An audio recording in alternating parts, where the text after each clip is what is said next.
Hello everyone, welcome back to our channel. Stay with us. Now we're opening colors: brown color, orange color, light pink color, silver color, sky blue color. Kids, stay with us. Dark green color, dark pink color, and the next one is red color, black color, black color. The next one is yellow color, yellow color. The next one is light green color, purple color, blue color, and the last one is white color, silver color. Now we draw the alphabet of A. The next one is B.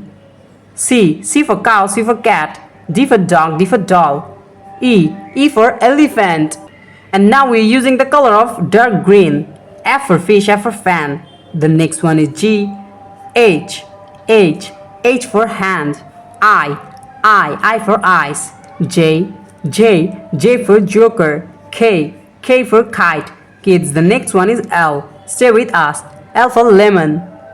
Now we're using the color of light green color. M for moon, M for mango.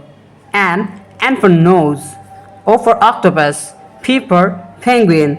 Kids, now we're writing numbers 1, 2, 3.